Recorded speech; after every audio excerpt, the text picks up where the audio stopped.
आपके साथ और बिग ब्रेकिंग में बड़ी खबर से बुलेटिन की शुरुआत मुंबई से यह खबर आ रही है, जहां पंडित धीरेन्द्र कृष्ण शास्त्री के कार्यक्रम के आयोजक को नोटिस दिया गया है। दरअसल पुलिस द्वारा यह नोटिस दिया गया और आपको बता दें कि आज शाम बागेश्वर धाम महाराज की कथा है, कार्यक्रम होना है और इस कार्यक्रम के आयोजन से पहले पुलिस ने नोटिस जारी किया है आयोजकों के लिए। शाम 5 बजे से कार्यक्रम शुरू होना है। मीरा रोड क्षेत्र में यह कार्यक्रम है। दरअसल सीआरपीसी 149 का नोटिस यहां पर दिया गया है आयोजकों को। इससे पहले कई शिकायतें दर्ज हुई थी, मसलन अंधश्रद्धा उन्मूलन समिति ने एक शिकायत लिखित रूप से दर्ज करवाई थी। संभवतः इस पूरे मामले का जवाब मांगने के लिए ही ये नोटिस दिया गया हो सकता है। हालांकि इससे पहले नाना पटोले ने जो पत्र लिखा था वो कोई कानूनी रूप से नहीं था, वो सीधा माफ कीजिएगा मुख्यमंत्री, जो प्रदेश के मुख्यमंत्री हैं, उनको ये पत्र लिखा गया था कि वो कार्यक्रम ना होने दे। लेकिन जो पुलिस के पास लिखित शिकायत दी गई थी वो अंधश्रद्धा उन्मूलन समिति के द्वारा लिखवाई गई थी। सीआरपीसी 149 का ये नोटिस, इस पूरे मामले में इस कार्यक्रम के आयोजकों द्वारा क्या जवाब दिया जाता है ये देखने का विषय होगा। पुलिस ने नोटिस जारी किया है सीआरपीसी 149 का। वसीम अंसारी हमारे सहयोगी इस वक्त मौजूद है। वसीम, सीआरपीसी 149 का नोटिस का जवाब देना होगा आयोजकों को। आज ही कार्यक्रम होना है, अब से कुछ ही घंटे बाद कार्यक्रम शुरू होगा। क्या कुछ गहमा गहमी है फिलहाल वहां?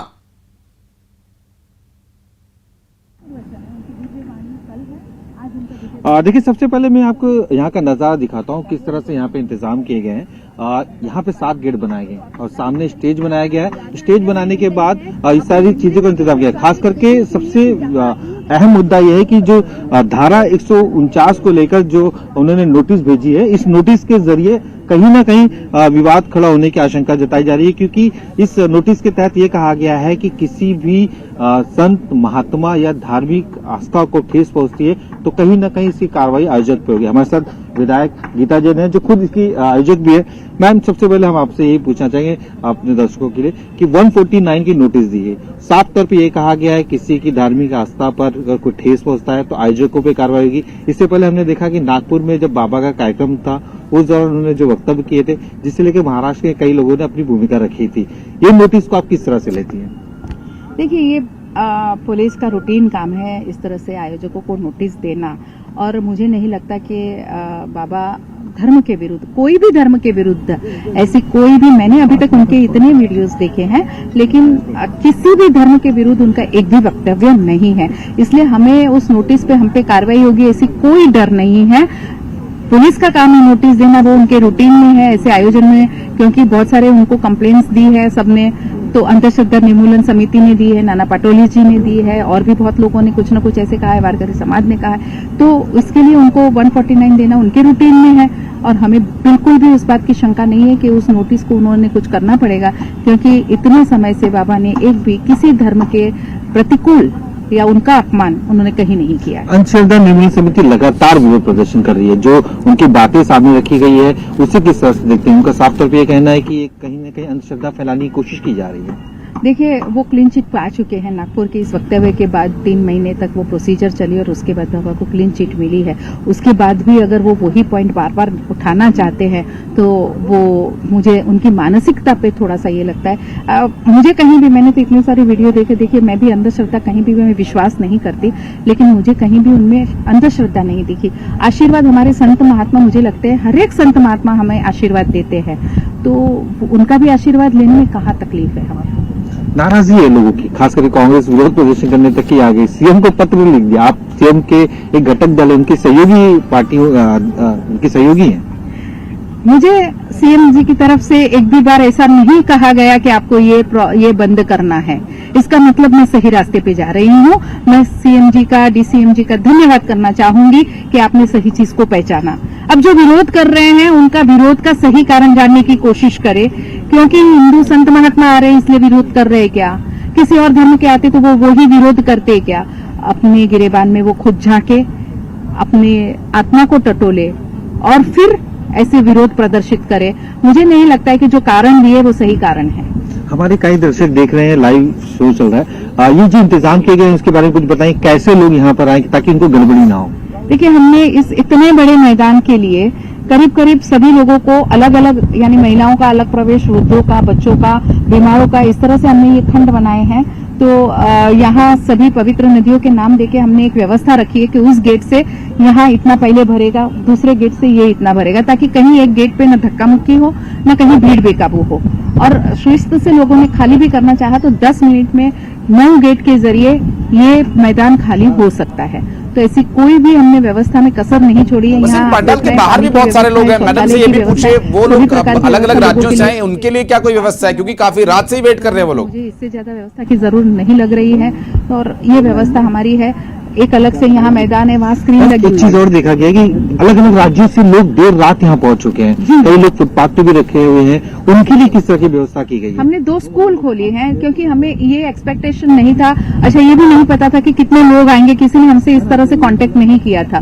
तो भी हमने 2 स्कूल, कॉर्पोरेशन की 2 स्कूल खोली है, जिनको वहाँ स्नान आदि करना है उनके लिए वो व्यवस्था करके रखी है। पानी वगैरह की व्यवस्था हमने करके रखी है, और बाकी की व्यवस्था उन्हें ही करनी पड़ेगी, क्योंकि आज अभी तक मुझे ये नहीं पता कि कितने लोग आए हैं, तो व्यवस्था कैसे करनी है वो भी नहीं पता। बस 2 स्कूल खोली है, लोगों ने अपनी अपनी सहूलियत से वहाँ अपना अपना कर सकते हैं। सुरक्षा व्यवस्था किस तरह से की? क्योंकि बच्चे भी होंगे, महिलाएं भी होंगे, दिव्यांग भी होंगे, उनके लिए किस तरह से सुरक्षा व्यवस्था की गई? 3000 हमारे स्वयंसेवक हैं जो ये व्यवस्था को देख रहे हैं। पुलिस की अलग फोर्स यहाँ लगी हुई है जो इस व्यवस्था को देख रही है।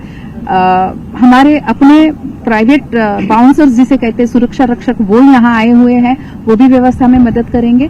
तो मुझे नहीं लगता है कि ऐसी कोई भी सुरक्षा की व्यवस्था की प्रॉब्लम यहाँ आएगी।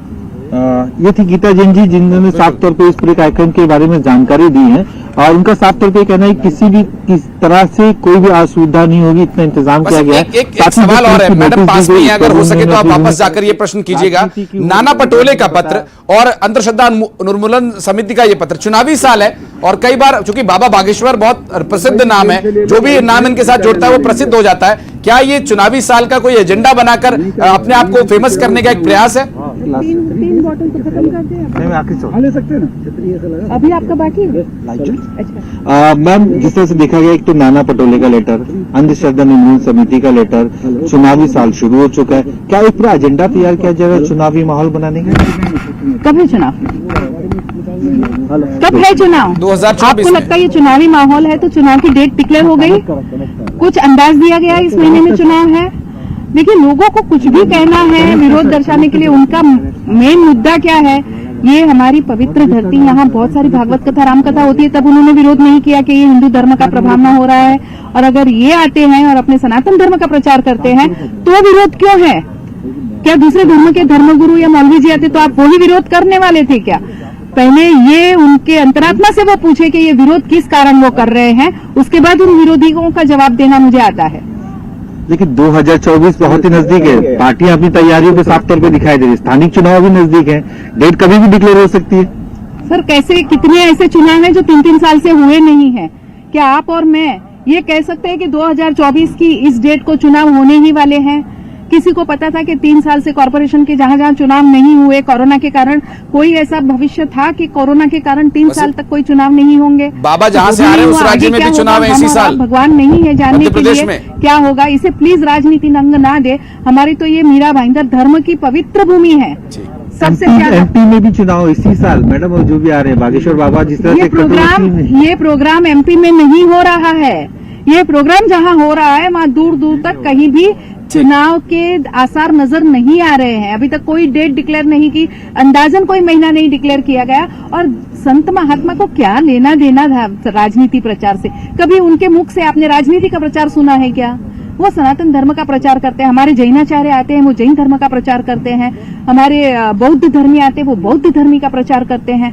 तब ये विरोध कहाँ गया जो आज ये विरोध उनको याद आ रहा है? तो ये सब पॉलिटिकल वो बना रहे हैं। हमारे यहाँ सिर्फ और सिर्फ संतों की ये पवित्र भूमि है। हमारे यहाँ सबसे ज्यादा मंदिर है, हमारे यहाँ सबसे ज्यादा पवित्र स्थान है। उसकी वजह से ये संत यहाँ हमारे यहाँ आते रहते हैं, ऐसे आयोजन होते रहते हैं। भारत की संस्कृति वैसी में अनेकता में एकता की, हर धर्म के लोगों का, सभी का सम्मान है।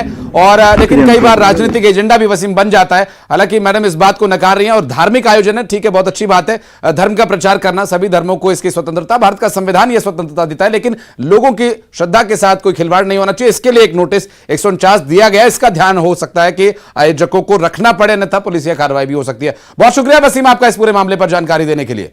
और मुरैना के चंबल नदी में जो दुर्घटना घटित हुई, 10 लोगों के डूबने